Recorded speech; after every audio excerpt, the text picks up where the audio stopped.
আন-নাযার, নজর মানে কি? দৃষ্টি দেয়া, স্বাভাবিক দৃষ্টি না, গভীর দৃষ্টি, সুগভীর দৃষ্টি। হ্যাঁ, ইংরেজিতে বলে অবজারভেশন বা রিফ্লেকশন। তা আমরা যেন শুধু ফেল ফেল করে তাকিয়ে না থাকি। আল্লাহ বলেছে তাকালে তাকানোর মতো তাকাবা, গভীর দৃষ্টি দিবা। আল্লাহ বলেন আফালা ইয়ানজুরুনা ইলাল ইবিলি কাইফা খুলিকাত ওয়া ইলাস সামাই কাইফা রুফিআত ওয়া ইলাল জিবালি কাইফা নুসিবাত ওয়া ইলাল আরদি কাইফা সুতিহাত।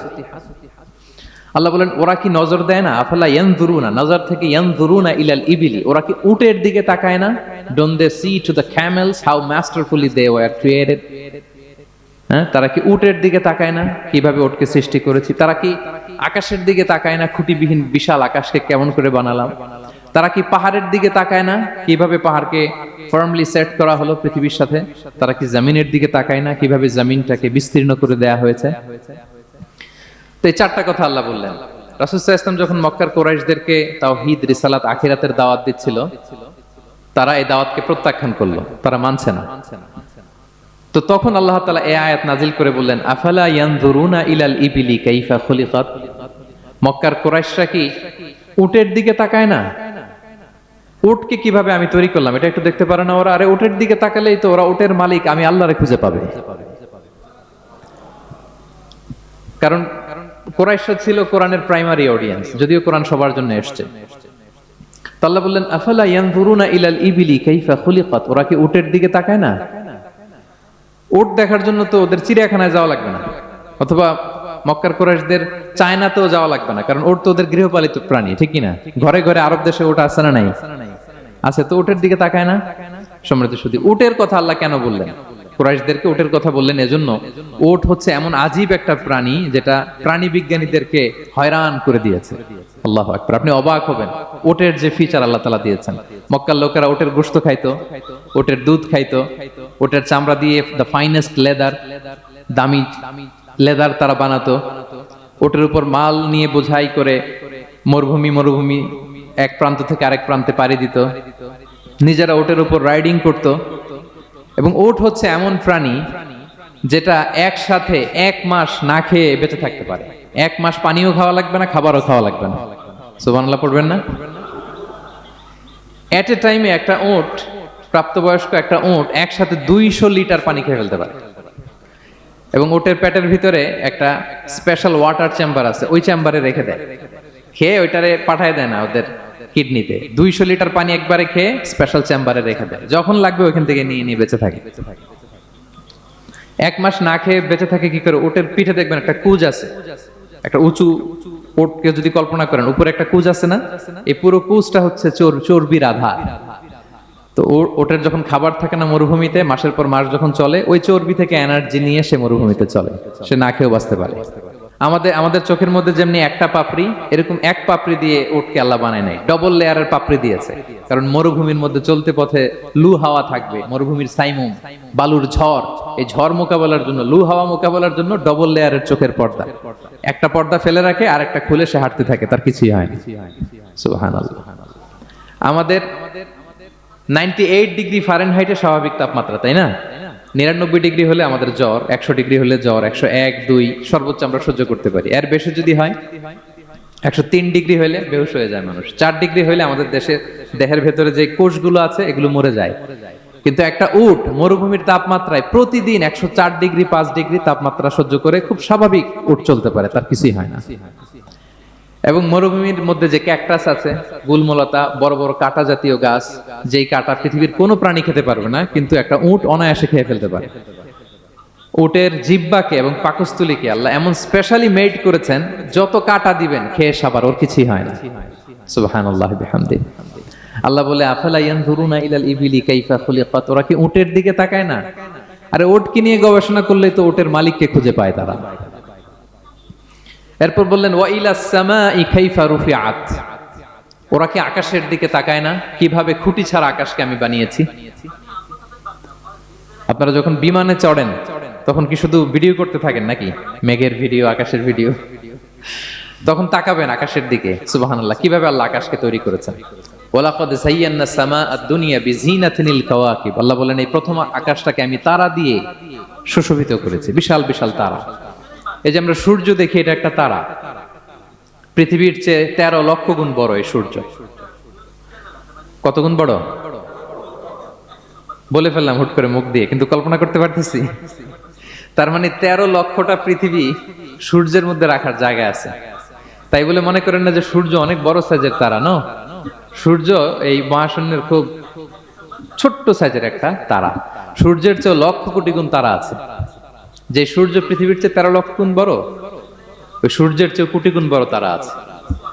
এরকম লক্ষ কোটি কোটি তারা নিয়ে আমাদের গ্যালাক্সি মিল্কি ওয়ে, এরকম কোটি কোটি গ্যালাক্সি আছে।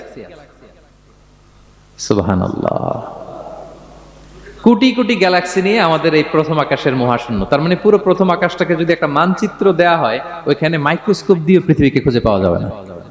আই রিপিট, পুরো প্রথম আকাশটাকে যদি একটা বড় মানচিত্র বানানো হয়, আমরা যে পৃথিবীতে আছি মাইক্রোস্কোপ দিয়েও এটাকে খুঁজে পাওয়া যাবে না।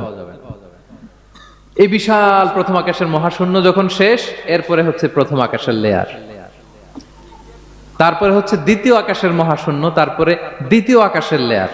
বিষ্ণু ইসলাম বলেন, দ্বিতীয় আকাশের তুলনায় প্রথম আকাশটা কত ছোট শোনো। সাহারা মরুভূমি নিয়ে আমাদের গ্যালাক্সি মিল্কি ওয়ে, এরকম কোটি কোটি গ্যালাক্সি আছে। সুবহানাল্লাহ, কোটি কোটি গ্যালাক্সি নিয়ে আমাদের এই প্রথম আকাশের মহাশূন্য। তার মানে পুরো প্রথম আকাশটাকে যদি একটা মানচিত্র দেয়া হয়, ওইখানে মাইক্রোস্কোপ দিয়ে পৃথিবীকে খুঁজে পাওয়া যাবে না।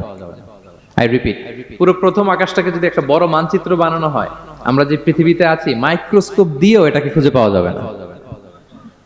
এই বিশাল প্রথম আকাশের মহাশূন্য যখন শেষ, এরপরে হচ্ছে প্রথম আকাশের লেয়ার, তারপরে হচ্ছে দ্বিতীয় আকাশের মহাশূন্য, তারপরে দ্বিতীয় আকাশের লেয়ার। বিষ্ণু ইসলাম বলেন, দ্বিতীয় আকাশের তুলনায় প্রথম আকাশটা কত ছোট শোনো।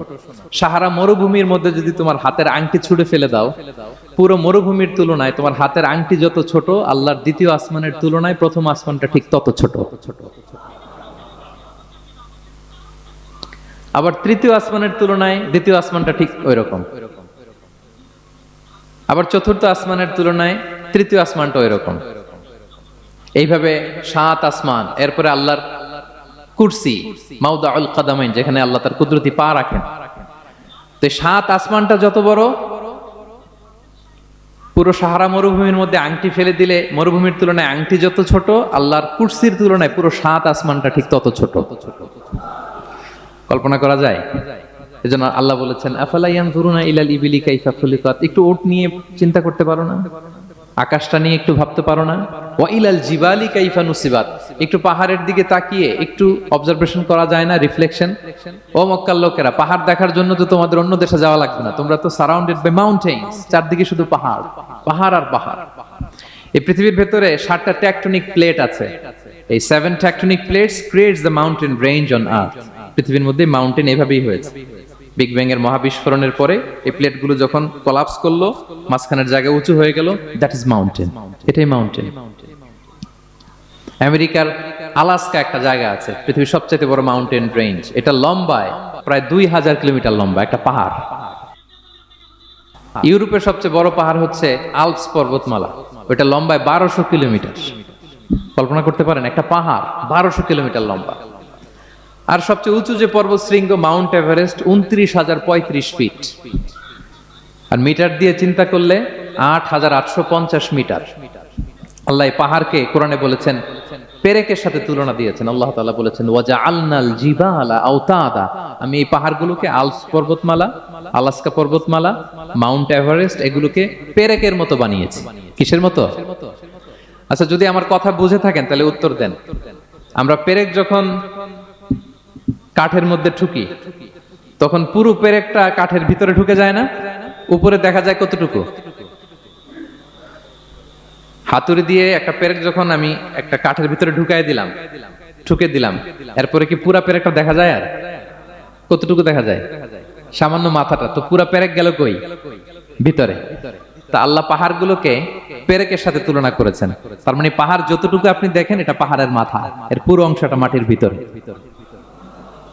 29,035 ফিট মাউন্টেন, মাউন্ট এভারেস্ট যেটা, এটার কমপক্ষে 10 গুণ এটা মাটির ভিতরে আছে। আলাস্কা পর্বতমালা বাইরে যদ্দূর, 10 গুণ ভিতরে। আল্পস পর্বতমালা বাইরে যদ্দূর, 10 গুণ ভিতরে। তুর পাহাড় বাইরে যদ্দূর, 10 গুণ তার ভিতরে। আল্লাহু আকবার। এজন্য আল্লাহ বলেন ওয়াইলাল জিবালি কাইফা নুসিবাত, ওরা কি পাহাড়ের দিকে তাকায় না, কিভাবে এই পাহাড়গুলোকে আমি তৈরি করেছি। আল্লাহ যখন এই পৃথিবী সৃষ্টি করলেন, পৃথিবীর মধ্যে ভাইব্রেশন হচ্ছিল, কাঁপাকাঁপি, কাঁপছিল পৃথিবী। আল্লাহ পৃথিবীর কাঁপাকাঁপি বন্ধ করার জন্য এই পেরেকের মতো পাহাড়গুলোকে পৃথিবীতে ঠুকে দিলেন, কাঁপাকাঁপি বন্ধ হয়ে গেল। এই দৃশ্য দেখে ফেরেশতারা বলে ইয়া রাব হাল মিন খালকিকা আশাদ্দু আলাল জিবাল, আল্লাহ পাহাড়ের এত শক্তি, পৃথিবী কাঁপতেছিল, পাহাড় আপনি ঠুকে দিলেন, পৃথিবীর কাঁপাকাঁপি বন্ধ হয়ে গেল। আপনার সৃষ্টির মধ্যে পাহাড়ের চেয়ে শক্তিশালী কিছু আছে? আল্লাহ বললেন আছে। সেটা কি? আল হাদিদ। আল্লাহ বললেন সেটা লোহা, কারণ লোহা দিয়ে পাহাড় কাটা যায়, ঠিক কিনা?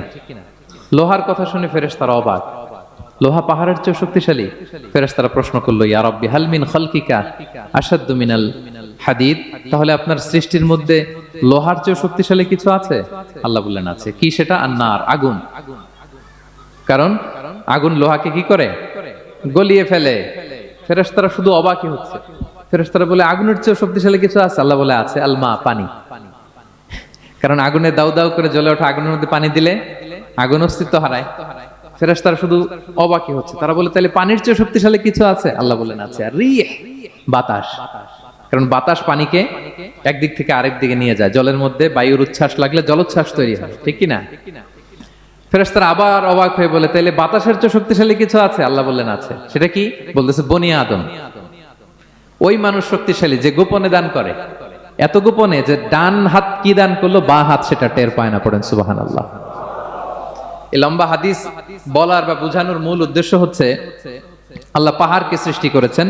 ওয়া ইলাল জিবালি কাইফা নুসিবাত, পাহাড়কে আল্লাহ তাআলা জমিনের মধ্যে এভাবে সেট করেছেন। আল্লাহ বলে ওরা কি একটু পাহাড়ের দিকে তাকায় না, আকাশের দিকে তাকায় না?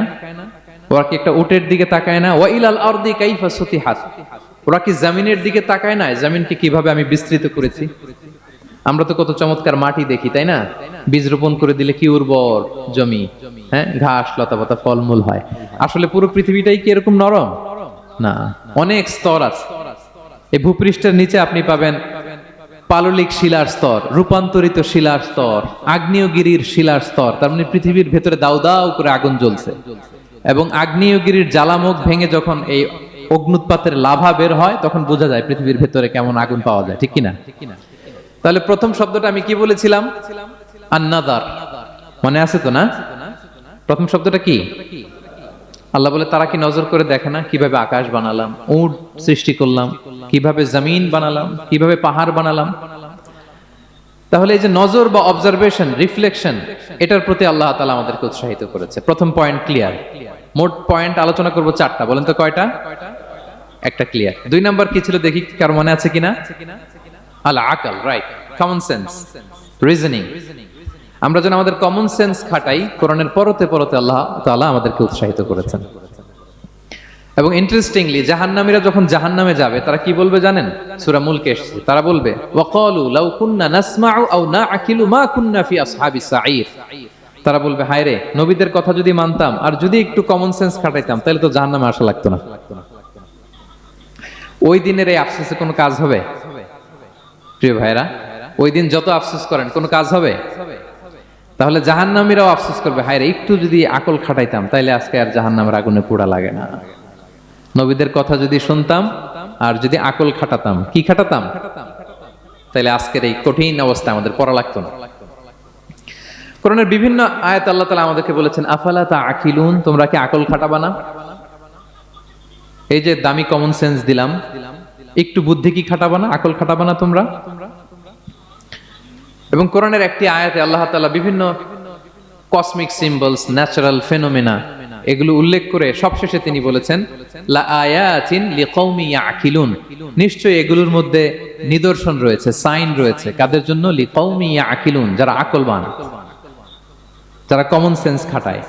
এই আয়াতে আল্লাহ কি কি বলেছেন দীর্ঘ আলোচনা, আমি খুব সংক্ষেপে বলছি। আল্লাহ তাআলা বলছেন ইন্না ফি খালকিস সামাওয়াতি ওয়াল আরদি ওয়া ইখতিলাফিল লাইলি ওয়ান নাহারি ওয়াল ফুলকিল্লাতি তাজরি ফিল বাহরি বিমা ইয়ানফাউন নাস وما أنزل الله من السماء من ماء فأحيا به الأرض بعد موتها وبث فيها من كل دابة وتصريف الرياح والسحاب المسخر بين السماء والأرض لآيات لقوم يعقلون। সবগুলো বলে আল্লাহ বললেন এগুলোর মধ্যে নিদর্শন আছে তাদের জন্য যারা কমন সেন্স খাটায়। কি বললেন আল্লাহ? আল্লাহ বললেন আকাশ জমিনের সৃষ্টির মধ্যে, দিবারাত্রির পরিবর্তনের মধ্যে, এই যে 24 ঘন্টার 12 ঘন্টা দিন, 12 ঘন্টা রাত, আর নিগতির কারণে এই যে দিবারাত্রি আমরা পাই, এই পৃথিবীটা তার অরবিটে কক্ষে যেমনি ঘুরে, আবার পৃথিবীটা তার অক্ষেও ঘুরে। যে আপনারা যারা ক্রিকেট খেলছেন এরকম স্পিন বল করেন না? হ্যাঁ, কমন পড়ছে? স্পিন বল করলে বলটা কিভাবে যায় বলেন তো? ঘুরতে ঘুরতে যায়। তো পৃথিবী যখন সূর্যের চারদিকে কক্ষে ঘুরে, ওই ঘোরার মুহূর্তে সে নিজে স্পিনিং হইতে থাকে, ঘুরতে থাকে। ওই স্পিন হইতে তার এক পিঠ থেকে আরেক পিঠে ঘুরতে তার 24 ঘন্টা সময় লেগে যায়।